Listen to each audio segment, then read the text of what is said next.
మత్తయి సువార్త 5వ అధ్యాయము 13వ వాక్యాన్ని చదవండి. మత్తయి సువార్త 5వ అధ్యాయము 13వ వాక్యాన్ని చదవండి.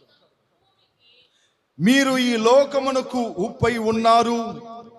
ఉప్పు నిసారమైతే అది దేని వలన నిసారము పొందును? అది బయట పారవేయబడి మనుషుల చేత త్రొక్కబడుటకే గాని మరి దేనికి పనికి రాదు. దేవుని బిడ్డలారా, పరిశుద్ధ గ్రంథం మనకేం చెబుతుందంటే, మీరు ఈ లోకమునకు ఉప్పై ఉన్నారు అని అంటుంది. మనమందరం ఇక్కడ కూర్చున్న వాళ్ళం అందరం ఉప్పు మూటలు అనుకోండి, మన డబ్బాలో ఉండే ఉప్పు అనుకోండి. యేసయ్య అంటున్నాడు ఈ మాట, మీరు లోకమునకు ఉప్పై ఉన్నారు అంటున్నాడు. అప్పుడు ఈ లోకములో మనము ఉప్పుగా ఉండాలంట. ఎట్టుండాలి? మనం చప్పగా ఉండకూడదు, చేదుగా ఉండకూడదు, ఒగురుగా ఉండకూడదు. ఒగురు పండ్లు ఎవడు తినండో, చేదు పండ్లు ఎవడు తినండో, చప్పగా ఉంటే ఎవడు తినండో. తింటారండి? ఆ బీ పొన్నోడికి చప్పటన్నం పెట్టండి, ఇది తిని చచ్చిపోతున్నాను నేను అంటాడు. కొద్దిగా నెయ్యి రాదు, ఉప్పు అంటాడు. అంటాడు. మన లైఫ్లో, మన జీవితంలో మనం రుచికరమైన వాళ్ళంగా మనం ఏం చేయాలా? మనం ఉండాలి. మనం అనేకులకు రుచికరమైన బిడలుగా మనం ఉండాలి. నువ్వు రుచిగా ఉన్నవా? నీ ఇంట్లో నువ్వు రుచిగా ఉండవా? నిన్ను నలుగురు మంచి అంటున్నారా? నిన్ను మంచిగా చెప్తున్నారా? మంచి టెస్టిమనీ ఉందా నీకు? ఆ రుచికరమైన లైఫ్ నీకుందా? నీ ఉద్యోగంలో, నీ బంధువుల మధ్యలో, నీ స్నేహితుల మధ్యలో, నీ సంఘములో నిన్ను మంచి అంటున్నారా? పలానా ఆమె మంచిదండి, పలానా వ్యక్తి మంచోడండి. అట్లని ఒక రుచికరమైన జీవితం నీకుందా? నీ భర్త నిన్ను మంచి అంటున్నాడా? నీ భార్య నిన్ను మంచి అంటుందా? యేసయ్య అంటున్నాడు, మీరు లోకమునకు ఉప్పై ఉన్నారు. ఉప్పు నిసారమైంది అనుకో, ఉప్పులో కానీ చెత్త ఉప్పుగా, రుచి లేని ఉప్పుగా ఉంటే ఆ బ్రాండ్ని ఎవడు కొంటాడండి? ఈ ఉప్పు ఎంత వేసినా అస్సలకి ఇది ఒట్టి ఉప్పురా, ఇది ఎంత వేసినా అస్సలకి ఇది పనికిరాని అంటుందిరా అంటారు. దేవుని బిడ్డలారా, బైబిల్లో రాయబడి ఉంది, మీరు ఈ లోకమునకు ఉప్పై ఉన్నారు. దేవుని నమ్ముకున్న ప్రతి బిడ్డ ఈ లోకములో ఒక ఉప్పుగా అందరికీ రుచికరముగా జీవించే జీవితాన్ని మనం జీవించాలి. అందరికి రుచికరంగా ఉండాలి, అందరికి టేస్ట్గా ఉండాలి. అందరికీ నువ్వు ఇంపునెస్గా ఉండాలి. దేవుడు మనల్ని ఉప్పుతో పోల్చాడు. ఉప్పుతో పోల్చిన దేవుడు అంటున్నాడు, మీరు అందరూ రుచికరంగా ఉండండి అంటున్నాడు. ఉప్పు ఎక్కడి నుంచి వస్తుంది? సముద్రంలో నుండి నీళ్లు తీసి ఒక కట్టగట్టి ఆ సముద్రపు నీళ్లు దీంట్లో పోస్తారు. అవి బాగా ఇనిగిన తర్వాత ఉప్పు తేలాడుతుంది పైన. ఆ ఉప్పునంతా కోజేస్తారు, మళ్ళీ నీళ్లు పోస్తారు, మళ్ళా ఉప్పు అవుతుంది. ఆ ఉప్పుని తీసుకెళ్ళి కొండల్లాగా అడుగుతారు. అట్ల తర్వాత లారీలకి ఎక్కిస్తారు, వాళ్ళ తర్వాత కంపెనీలకు పోతాయి, వాళ్ళ తర్వాత అవి మ్యానుఫ్యాక్చర్ చేస్తారు. క్లీనింగ్ వర్క్ చేసేసి మ్యానుఫ్యాక్చర్ చేస్తారు. అక్కడ నుండి షాప్కి వచ్చేస్తాయి, షాపుల నుండి ఇంటికి వస్తాయి. ఉప్పు లేకుండా ఎవరు వంట చేయలేరు. ఉప్పు అంటది, అన్ని వేసి చూడు, నన్ను వేసి చూడు అంటది. నువ్వు ఇంజి పూండి వేసినా, మసాలా మిరకాయ బాగా నూరేసినా, లేదా ఆచి మసాలా వేసినా, రకరకాలు ఎన్ని వేసినా ఉప్పు వేయకపోతే ఆ వంటలు బాగుంటాయా? ఏంటండి? ఉప్పు లేని వంట. ఒక పెళ్లి చేసుకుంటున్నాం, 5 లక్షల రూపాయలు పెట్టి వంటలు చేసిన దాంట్లో ఉప్పు వేయకుండా అందరికి పెట్టా? ఏం పెట్టాడండి? అన్నం ఒట్టి చప్పగా ఉంది, అన్ని దాంట్లో ఉప్పు లేదు, ఏం లేదు. అక్కడ చప్పగా ఉందండి బిర్యానీ, చప్పగా ఉందండి చికెన్ 65. ఏంటండి? దేంట్లో కూడా ఉప్పు లేదండి. దేవుని బిడ్డలారా, యేసయ్య అంటున్నాడు, మీరు లోకానికి ఉప్పై ఉండండి, అందరికి రుచికరంగా ఉండండి. మీరు మిమ్మల్ని బట్టి నన్ను తెలుసుకోవాలి. మీరు అందరికి రుచికరంగా మారండి. చేదుగా ఉండబాకండి, అందరి దగ్గర ఒగురుగా ఉండబాకండి, చప్పగా ఉండబాకండి. మీరు దేవుని సంధిలో ఉంటున్న మీ బిడ్డలైన, నా బిడ్డలైన మీరు ఎప్పుడు కూడా అందరికి రుచికరంగా మారండి అంటున్నాడు. ఉప్పు చెడిపోయే వస్తువును కూడా భద్రపరచద్ది. ఉప్పు ఏం చేస్తుంది? మిమ్మల్ని అడుగుతున్నా, నెహెమ్యా రాసిన గ్రంథం 13వ అధ్యాయం, నెహెమ్యా రాసిన గ్రంథం 13వ అధ్యాయము 16వ వాక్యం.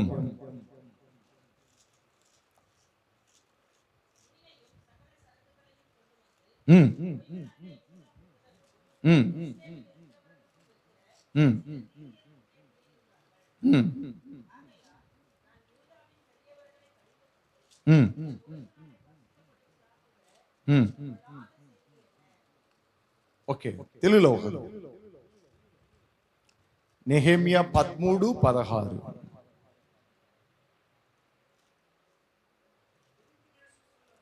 తూర్పు దేశస్థులను కాపురముండి యెరూషలేమును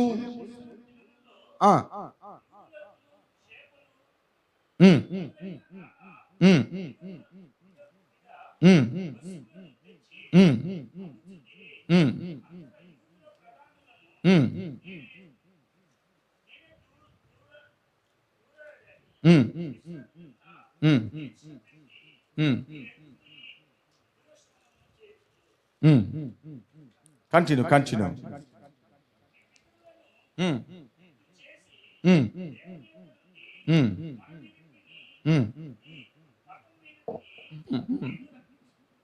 ఓకే, కంటిన్యూ.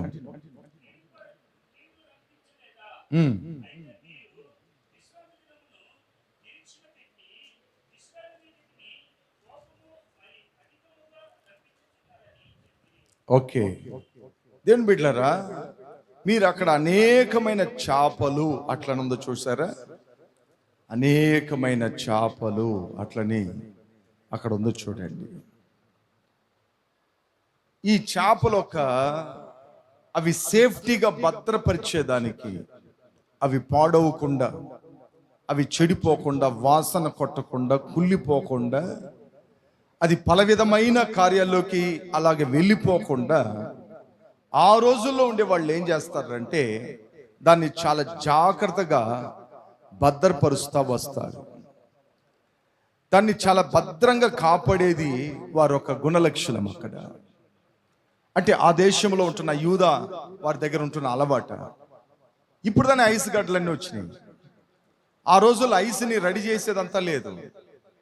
ఉప్పేస్తా భద్రం పరుస్తారు. ఏవైనా ఉప్పేస్తా దాన్ని భద్రంగా కాపాడుతారు. అంటే ఒక వస్తువుని పాడవకుండా ఉండాలంటే అది ఉప్పుని చేర్చాలి లోపలికి. ఒక వస్తువు పాడవకుండా దాన్ని భద్రపరిచేదానికి ఉప్పుని ఉపయోగిస్తారు ఆ దినాలు. కాబట్టి దేవుని బిడ్డలారా, మనం కూడా ఈ లోకములో ఉప్పై ఉన్నప్పుడు ఎక్కడ పాడవుతుందో, ఎవరి జీవితాలు పాడవుతున్నాయో, మన కుటుంబంలో ఎవరు పాడు గుణ లక్షణాలకు వస్తున్నారో, పాడైన అలవాట్లకు వస్తున్నారో, వారికి మనం ఉప్పై ఉండాలి. ఎట్టయి ఉండాలి? ఎట్టన్నా బాణీలేరా, ఎట్టయినా అప్పలన్న బాణీలేరా, అట్టగాదు బతికేది. నువ్వు ఉప్పుకొక్కుంటున్న గుణ లక్షణం ఏంటంటే పాడవుతున్న దాన్ని గట్టిగా కాపాడుతుంది. ఏం చేస్తుంది? ఇంతకుముందు మా ఇంటి దగ్గర సావులు పెట్టేటప్పుడు ఐస్ గడ్డ పెట్టి దానిపైన ఉప్పు బరుస్తారు. ఉప్పు బరిసి ఉప్పు మీద బాడీని పండబెడతారు. నేను చిన్నప్పుడు చూస్తున్నాను. రెండు దిక్కలకు 2 గ్లాసులు పెడతారు, పెట్టి దాంట్లో ఐస్ వేస్తారు. ఇంతకు ముందు ఉన్న డెత్ అవన్నీ ఒక పెద్ద ఐస్ గడ్డ తెచ్చేది, పండేసేది, దాని మీద బాడీని పెడతారు. ఇప్పుడు ఫీజర్లు వచ్చాయి. ఆ రోజుల్లంతా పెట్టేటప్పుడు ఇట్లా పెట్టేవాళ్ళు ఉప్పు వేసి పెడతారు. ఎందుకంటే ఉప్పు కరగకూడదు, ఆ ఐస్ గడ్డ కరగకూడదు, బెన్న కరగకుండా ఉండేదానికోసం, ఆ బాడీ కుళ్ళు పట్టకుండా ఉండేదానికోసం వాళ్ళు ఆ ఉప్పుని ఉపయోగిస్తూ ఉంటారు ఆ రోజుల్లో. దేవుని బిడ్డలారా, పాడవుతున్న జీవితాలకు, పాడవుతున్న మన బ్రతుకులకు ఉప్పు చాలా అవసరం. మీకు అర్థమవుతుందా వాక్యము? మీకు అర్థమవుతుందా లేదా? మన ఇంట్లో ఎవరన్నా ఒకరు తప్పైన దారికి వెళ్తున్నారంటే, తప్పైన విషయానికి వెళ్తున్నారంటే, వారి జీవితాలు బాగుపడలేదంటే నువ్వు ఉప్పుగా మారాలి. వాళ్ళకి పాడవుతున్న వాళ్ళని నువ్వు ఏం చేయాలి? బాగు చేసే, భద్రపరిచే, అది కుళ్ళు పట్టనీయకుండా దాన్ని సరిచేసే వ్యక్తిగా నువ్వు ఉండాలి. అలాంటి అనుభవం నీ దగ్గర ఉండాలి. అలాంటి కార్యాలు నీ దగ్గర కనపడాలి.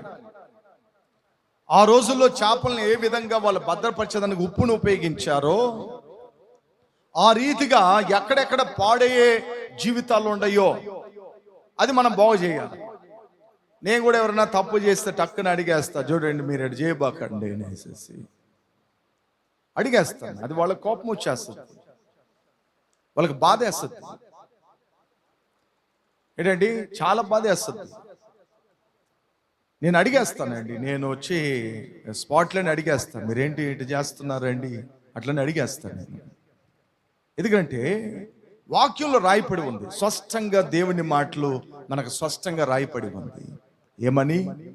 మన ఉప్పై ఉన్నప్పుడు నలుగురిని మనం ఏం చేస్తాము? భద్రంగా కాపాడుతాము. నలుగురిని మనం భద్రపరుస్తాం, నలుగురిని క్షేమంగా మనం ఉంచగలుగుతాం, నలుగురిని సేఫ్టీగా మనం ఉంచగలుగుతాం. అట్లాంటి రుచి కలిగిన వ్యక్తిగా మేము ఉండమా? మిమ్మల్ని అడుగుతున్నా, అలాంటి రుచికరమైన వ్యక్తిగా మనం ఉంటున్నామా? ఉప్పుగా మనం ఉంటున్నామా? బాగుపడుతున్న జీవితాలను మనం కట్టే వాళ్ళంగా, దాన్ని సరికట్టే వాళ్ళంగా మనం ఉంటున్నామా? మనం ఆలోచన చేయాలి. ఎంతమంది మనం రుచిగా ఉంటున్నాం? ఎప్పుడైనా మంచి మాటలు మాట్లాడుతున్నామా? రుచికరమైన మాటలు మాట్లాడుతున్నామా? ఆదరణైన మాటలు మాట్లాడుతున్నామా? క్షేమాన్ని తెచ్చే మాటలు మాట్లాడుతున్నామా? లేదా ఇతరుల్ని గుచ్చి బాధ పెట్టి వాళ్ళని నాశనం చేసే మాట్లాడుతున్నామా?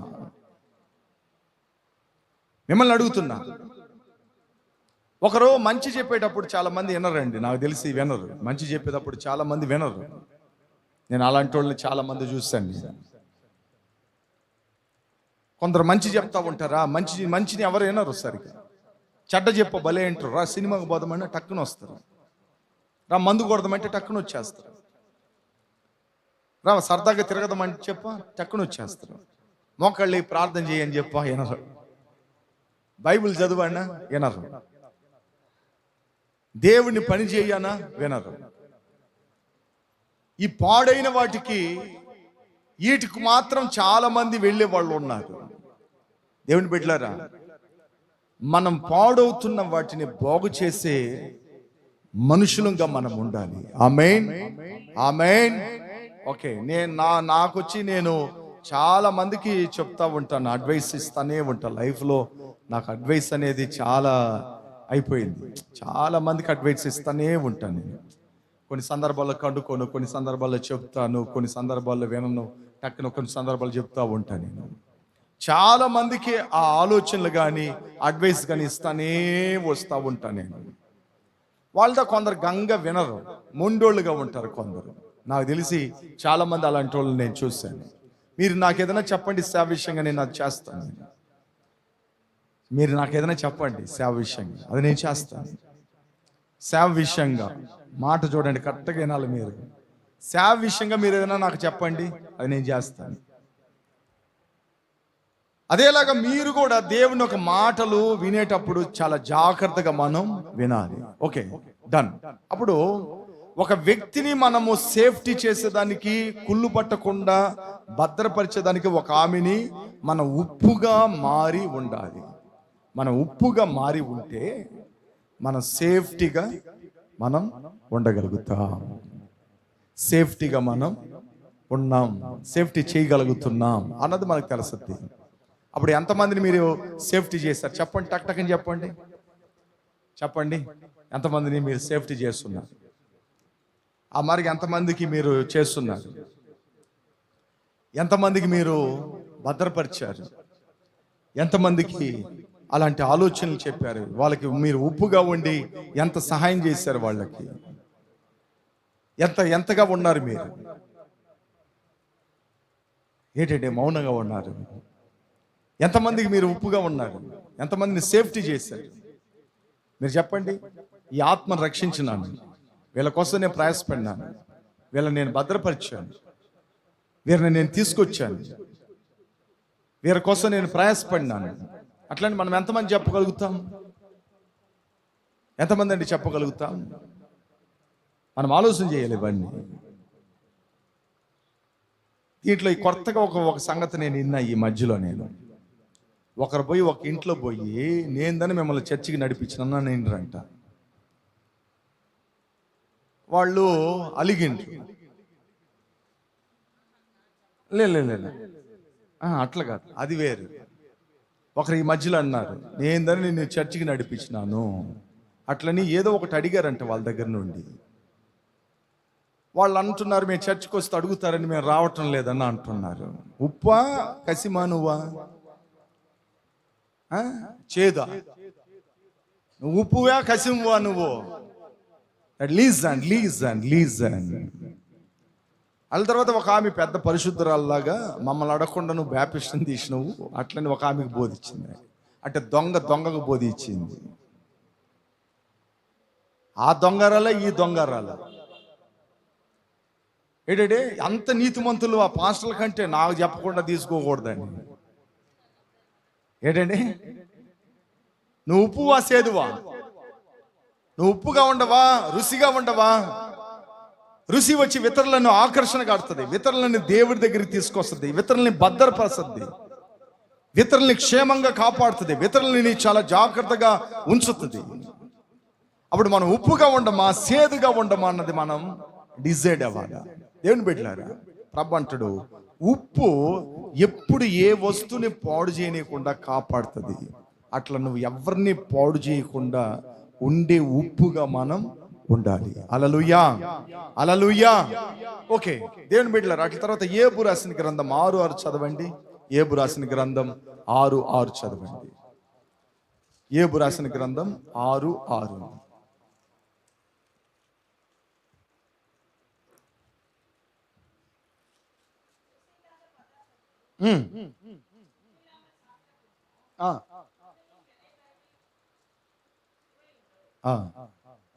ఓకే, నేనే చదువుతాను. ఉప్పు లేక ఎవరైనాను రుచి లేని దానిని తిందురా?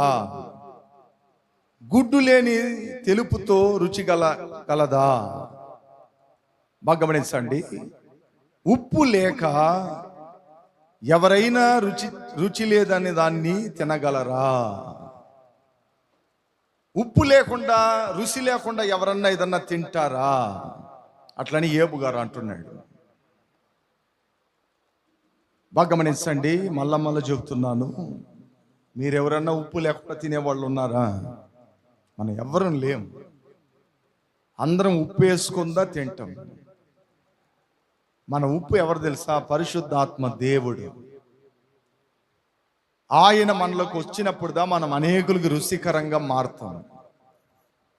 పరిశుద్ధాత్మ పొందుకున్న తర్వాత మనం అనేకులు రుచికరంగా మనం మారగలుగుతాం.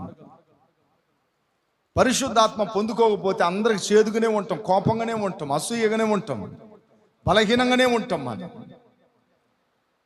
పరిశుద్ధాత్మ దేవుడు మన లోపలికి ప్రవేశించేశాడంటే మనం ఉప్పుగా మార్చబడతాం, ఉప్పుగా ఉంటాం. మనం దేవుని బిడ్డలారా, ఉప్పు లేకుండా ఏది మనం రుచి, ఏ కూరలను కానీ ఏ వంటలను కానీ మనం రుచి చూడలేము. చాలా మంది నేను ఈ మధ్యలో అప్పుడప్పుడు కొన్ని చూస్తున్నాను. పెళ్ళైన తర్వాత నేరుగా అమ్మాయి అబ్బాయిని ఇంటి దగ్గర తీసుకొచ్చి ఆ ఏదో పునస్కారాలు కొద్దిగా చేసి నేరుగా అమ్మాయి చేయి తీసుకెళ్ళి ఏడ పెడతారు? ఏడ పెడతారండి? మా భార్య పెట్టలేదండి, పాస్టమ్మ పెట్టలే. అయితే మేము రుచిగానే ఉంది, లైఫ్ రుచిగానే ఉంది. ఏ ఉప్పు డబ్బాలో చేయబెట్టలే మేము, ఏ చింతపండ్లను దాకలా, ఏ భీముని మూటలు పెట్టలే మేము. నాకు తెలిసి లేదు ఇవన్నీ. కల్చర్లనే దగ్గరికి రానియలా నేను, కల్చర్ని దగ్గరికి రానియలా. దానికి విరోధిని నేను, భయంకరమైన విరోధిని నేను ఒక్కడనే. దానికి ఎదిరించేవాడిని, ఏమైనా పర్వాలేదు రాని. అందువల్లే చాలా మంది నాకు శత్రువులు అయిపోయారు. అర్థమవుతుందా మీకు? ఒకటి నిష్టంగా బతకాలంటే శత్రువులు అవుతారు. అందరు శత్రువులు అవుతారు. ఒక నిష్టంగా బతకాలంటే శత్రువులు వస్తారు ఆటోమేటిక్గా. ఇక అట్ల తర్వాత ఈ అమ్మాయిని తీసుకెళ్ళి ఉప్పులో చేయి పెట్టిస్తారు. ఎందుకు? మీరే చెప్పాలి పెద్దోళ్ళు. ఎందుకండి? కుమారమ్మ చెప్పు, మీకు పెద్దోళ్ళు కదా, మీకు తెలుసు కదా, చెప్పు, నువ్వు చెప్పమ్మా. ఉప్పులో ఎందుకు చేయి పెట్టనిస్తారా? ఆదిలచ్చమ్మ నిన్ను పెట్టించిందా ఉప్పుల డబ్బాలో? నేను అడిగేది మా పెట్టించిందా? ఇప్పుడు పెద్ద బంగ్లా కట్టి ఉండం మనం కదా, పెట్టనీలా. ఆయన పెట్టనీళ్ళు అంటావు, నువ్వు పెట్టినాను అంటావు, ఏందో నువ్వు. ఆయనకేం తెలుసు? నైస్కి తీసుకుని పోయి పెట్టింది. నీకేం తెలుసా? నువ్వు కళ్ళు మూసుకున్నావు, అప్పుడు ప్రార్థన చేస్తున్నావు. ద లీజన్ చాలా దిక్కల మనం గమనిస్తే అమ్మాయిని తీసుకెళ్ళి ఉప్పులో చేయి పెట్టిస్తారు. ఎందుకు? మన ఇంటికి వచ్చే అమ్మాయి రుచికరంగా, ఆమె వేసే దాంట్లో రుచికరంగా ఉండాలని. ఒక ఇంట్లో ఏం జరిగిందన్న చెప్తాయనండి. ఒక చట్నీ నూరిన ఉప్పు, సాంబార్ చేసిన ఉప్పు, మాంసం చేసిన ఉప్పు, అన్ని వంటల్లో ఉప్పు తిని తిని తిని ఆ ఇంట్లో ఉండే వాళ్ళకి బీపీలు వచ్చినాయి. వాళ్ళు అంటారు, మై అంటే ఆ అమ్మంటది, ఆ అమ్మాయి కొత్త పెళ్లి కూతురు, మీరు రాగానే నన్ను ఉప్పు డబ్బాలో చేయి పెట్టించిండ్రా, ఆ అలవాటు నాకు బాగోలేదని. ఏమనింది? నేను రాగానే నన్ను ఏడో డబ్బాలో చేయి పెట్టించిండ్రు, ఉప్పు డబ్బాలో చేయి పెట్టించారా, అందువల్ల నా వల్ల ఉప్పు వేయలేకపోతున్నాను, నేను ఎంతో కంట్రోల్ చేస్తున్నా, నా వల్ల కాల. దేవుని బిడ్డలారా, ఉప్పుతో కాదు కానీ ఉప్పు లాంటి రుచికరమైన మన జీవితము కనపడాలి. ఒక ఇంటికి వస్తున్న కోడలు రుచికరంగా మారాలి, అనేకులకు రుచికరంగా ఉండాలి. ఆ రుచికరమైన విధానాలు కనపడాలి మన దగ్గర. ఒకసారి ఒక ఇంట్లో వంట, ఆంధ్ర నుంచి ఫోన్ చేసిండ్రు, జనశతాబ్దికి వస్తున్నాము, రాత్రి 10 గంటలకు దిగుతాము, సెంటర్లో మాంసం చేసి పెట్టండి. నేరుగా ఆమె మాంసం వండి పెట్టింది, ఒక గబ్బిడి ఉప్పేసింది. ఇది తెలియకుండా కూతురు వచ్చేసింది, అది తెలియకుండా కోడలు వచ్చేసింది. ఏ ఒక్కరూ రుచి చూడలా. ఇక బంధువులు ఆకలితో వచ్చి ఆ రోజు శుభ్రంగా ఇస్తరాకులు అన్నం పెడుతుంటే ఒట్టి కసిము, ఒట్టి కసిము. ఏ తెలివి కళ్ళ ముంతన్నా వేసారో లేదని చెక్ చేయకుండా ఆమంతని వేసేవాళ్ళు. ఈ రోజుల్లో ఆడోళ్ళకి ఒక ట్రెండ్ వచ్చింది. ఏం ట్రెండ్ తెలుసా? నేను అంతే వేసినాను. ఏం ట్రెండ్? వేసింది ఎంత అందరికి అర్థమవుతుంది, అది నేను ఇంతే వేసినాను అంటారు. మళ్ళా దీంట్లో ఇంకొక ట్రెండ్ ఒకటి కనిపెట్టిండ్రు వాళ్ళు. ఏం ట్రెండ్ తెలుసా? బ్రాండ్ మంచిది కాదు. ఆ కంపెనీడు ఇనిండి అనుకోండి, వాడు గుండె నొప్పి వస్తుంది. ఆ కంపెనీడు ఇనిండి అనుకోండి, వాడు గుండెపోటు వస్తుంది. ఆ తెచ్చిన సాల్ట్, ఆ తెచ్చిన ఆ కల్లుపు బాగలేదండి, ఆ బ్రాండ్ బాగలేదు. బ్రాండ్ కాదు బాగలేంది, నువ్వు అలువు నీకు తెలియలా. ఏం తెలియలా? నీకు వేయటానికి అలువు తెలియలా చాలా మంది.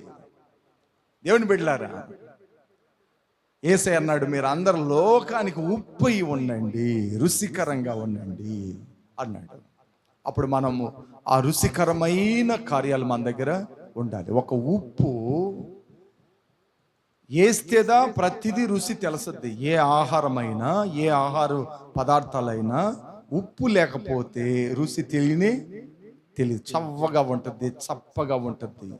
అంటే దేవుడు అంటాడు, నువ్వు ప్రతి దాంట్లో రుచికరమైన బిడ్డగా నువ్వు, ఒక ఉప్పుగా నువ్వు ఉండాలి.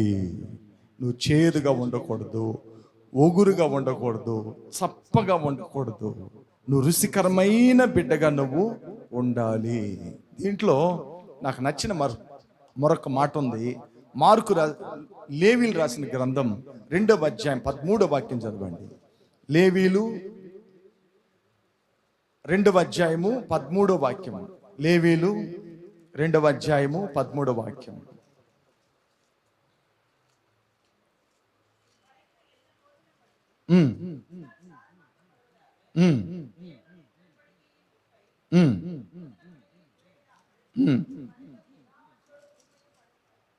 ఏంది?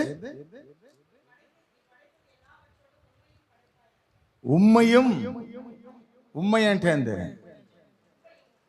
అదిదన్నా, నువ్వు తప్పు చదివితే నన్ను కన్ఫ్యూషన్ చేసేటట్టుకోండు. అద్దాలు వేసుకో. అద్దాలు ఎందుకు కొనుక్కున్నావా?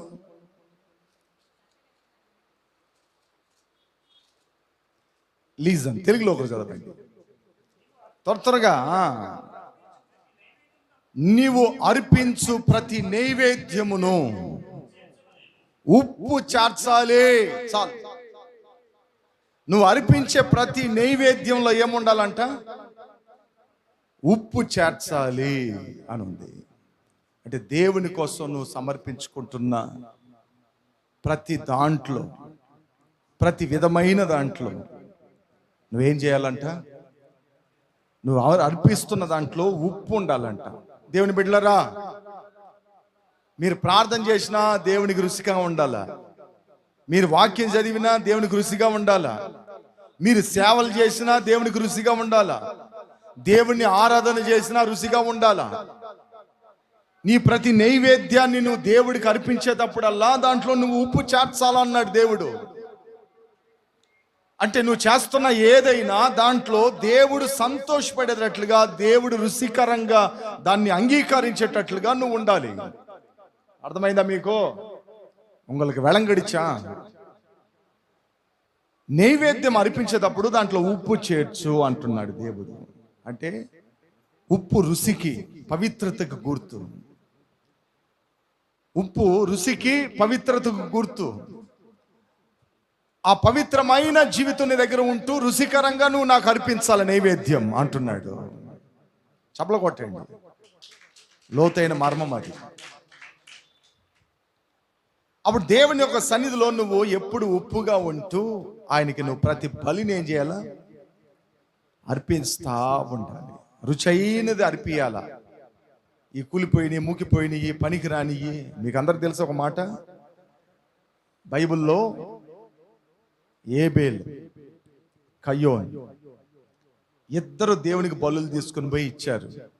ఒకరు అంగీకరించాడు, ఒకరు అంగీకరిలా. కయ్యోన్ అంగీకరిలా. మీరు అందరూ ఏం చెప్తారు దాన్ని? చెప్పండి. ఎందుకు అంగీకరియలేదు చెప్పండి. దేవుని బిడ్డలారా, మిమ్మల్ని అడుగుతున్నా, చెప్పండి. తెలిసిన వాళ్ళు చెప్పండి.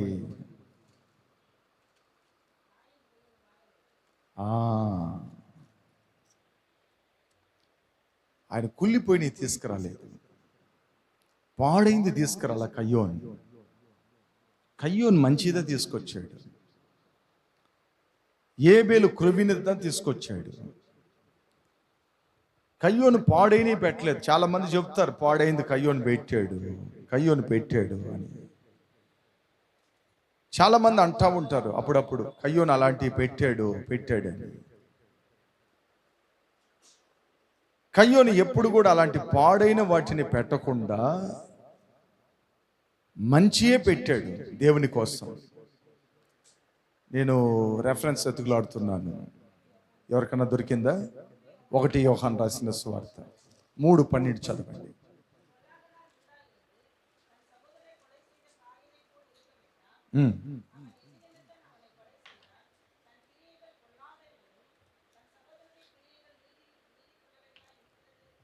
యోవాన్ 3:12 ఓకే, తెలుగులో ఒకటి చదవండి. మనము కయ్యోని వంటి వారమై ఉండరాదు, వాడు దుష్టుని సంబంధి అయి తన సహోదరుని చంపేను. వాడు అతన్ని ఎందుకు చంపేను? తన క్రియలు చెడ్డవియు తన సహోదరుని క్రియలు నీతి గల్లవై ఉండేను గనుకనే గదా. కయ్యోను కుళ్ళిపోయిన పెట్లా మంచిదా పెట్టాడు, అయితే దేవుడు అంగీకరించలే. ఎందుకు చెప్పండి?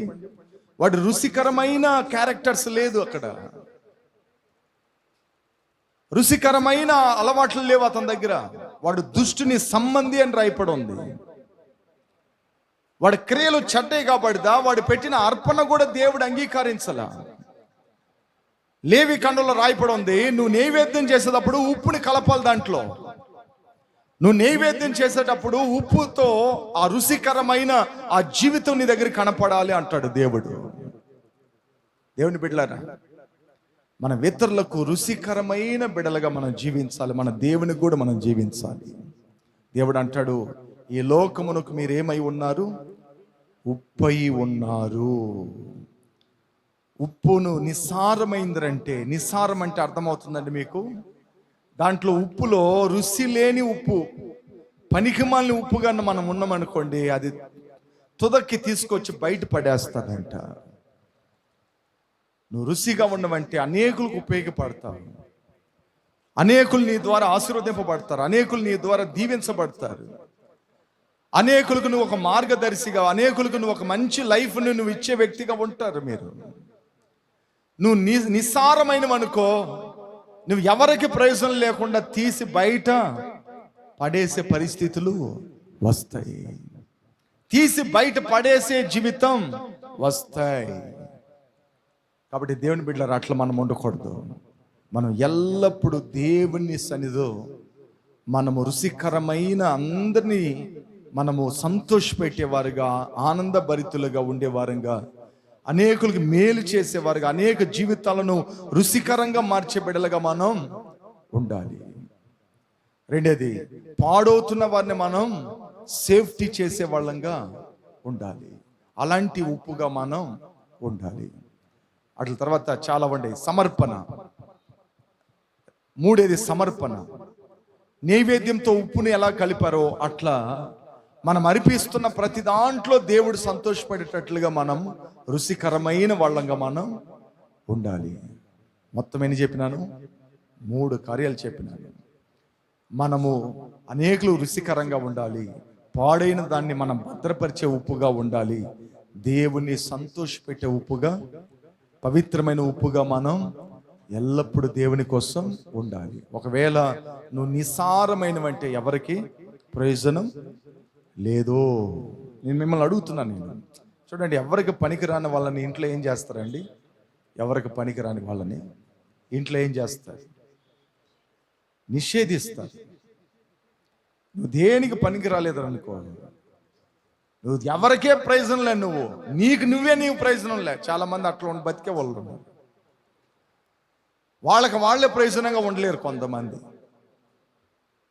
ఇప్పుడు నాకు వచ్చిన ఈ డబ్బుని పెట్టుకుని నేను ఎట్లా బతకాలని తెలియకుండా ఇతరుల మీద డిపెండ్ అయి బతికే వాళ్ళు ఉన్నారు, ఇతరుల మీద ఆధారపడే వాళ్ళు ఉన్నారు. వాళ్ళ పెట్ల నాకు వాళ్ళు ఇవ్వలేదు, వీళ్ళు చేయలేదు అన్న డిపెండ్ అయ్యే వాళ్ళు ఉంటారు.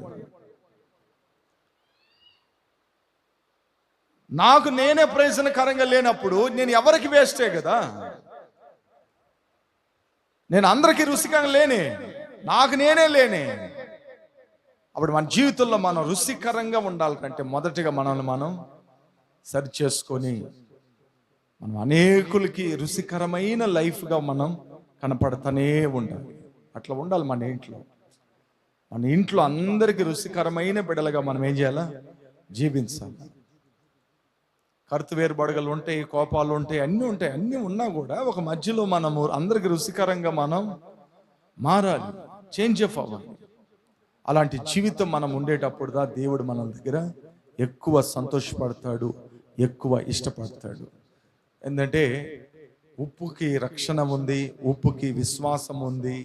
ఏంటంటే ఉప్పు గురించి చాలా విధానాలు ఉన్నాయి. కాబట్టి నాకున్న ఈ సమయానికి ఇవి మాత్రం చెప్పాడు.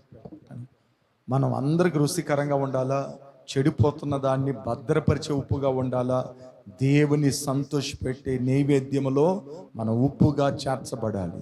ఈ 3 కార్యాలు గుర్తుపెట్టుకోండి. మనం అలాంటి జీవితం జీవించేటప్పుడు మన ప్రభు సంతోషపడతాడు. ప్రభు ఈ మాటల్ని దీవించి ఆశీర్వదించును గాక. అందరూ పైకి లేచి నిలబడుకొని ప్రభు సన్నిధిలో ప్రార్థన చేద్దాం. అందరం ప్రార్థన చేద్దాం. దేవుని సన్నిధిలో అందరం తలలోంచి ప్రార్థన చేద్దాం. దేవుని సన్నిధిలో అందరూ ప్రార్థన చేయండి. దేవుని అడగండి, ప్రభువా నన్ను ఉప్పుగా మార్చు నాయనా అని దేవుని అడగండి. అందరూ అడగండి, దేవుని అడగండి. ఎవరు చూసినా నన్ను చేదుగా భావిస్తున్నారు, నన్ను నిషేధిస్తున్నారు. నేను అనేకులకి రుచికరంగా నన్ను మార్చు. మీరు ఈ లోకానికి ఉప్పై ఉన్నారని చెప్పిన దేవుడివి. నేను ఈ లోకానికి ఉప్పుగా ఉండాలి నాయన, అనేకులకి రుచికరమైన వ్యక్తిగా ఉండాలి. నేను అనేకులకి ప్రభువా నాలో ఉన్న సారాన్ని, నాలో ఉంటున్న రుచిని వారికి నేను కనపరచాలి. అలాంటి కృప నాకు అయ్యా. ఒకవేళ అది నిస్సార్థమైతే అది బయట పడేసి మనుషుల ద్వారా తొక్కపడుతుందని బైబిల్లో రాయపడి ఉంది. అది ఎవరికి ప్రయోజనంగా ఉండదని బైబిల్లో రాయపడి ఉంది. అయ్యా, అట్లా నా బతుకవ్వకూడదు, అట్లా నా జీవితం మారకూడదు. నేను ఎవరికి ఉపయోగం లేని వ్యక్తిగా ఈ భూమి మీద నేను బ్రతకూడదు. నేను నా ఇంటికి, నా కుటుంబానికి, నీకు, నీ సంఘానికి నేను ఎల్లప్పుడూ రుచికరమైన బిడ్డగా నన్ను మార్చయ్యా. ఉప్పు పాడవుతున్న వస్తువుని భద్రం చేస్తుంది, దాన్ని పాడవనికుండా కాపాడుతుంది అయ్యా. అట్లా పాడవుతున్న జనాభాకి నేను ఒక అండగా నిలబడుకోవాలి. వారిని కాపాడే వ్యక్తిగా నేను ఉండాలి, వాళ్ళని ఆదరించే వ్యక్తిగా నేను ఉండాలి. అది నాకు సహాయం చేయను, అది నాకు సహాయం చేయను. నీ సన్నిధిలో నేను ప్రార్థన చేస్తున్నా. నైవేద్యంతో ఉప్పు ఎలాగ కలిసిందో నాయన, అట్లా నేను కూడా ప్రభువా ఎల్లప్పుడూ నీ సన్నిధిలో నేను నిన్ను ఆనందపరిచి నిన్ను సంతోషపెట్టే బిడ్డగా, రుచికరమైన బిడ్డగా నేను కనపడాలి. ఆ కృప నాకు దయచేయి, ఆ కృప నాకు దయచేయి. ఇక్కడ కూడి ఉన్న ప్రతి బిడ్డ మీద మీ కృపను దయచేయి నాయన. నీ బిడ్డలు ఉప్పులాగా ప్రకాశంగా అనేకులకు రుచికరంగా మార్చబడి ఉండటానికి సహాయం చేయండి. నజరుడైన యేసుక్రీస్తు నామములో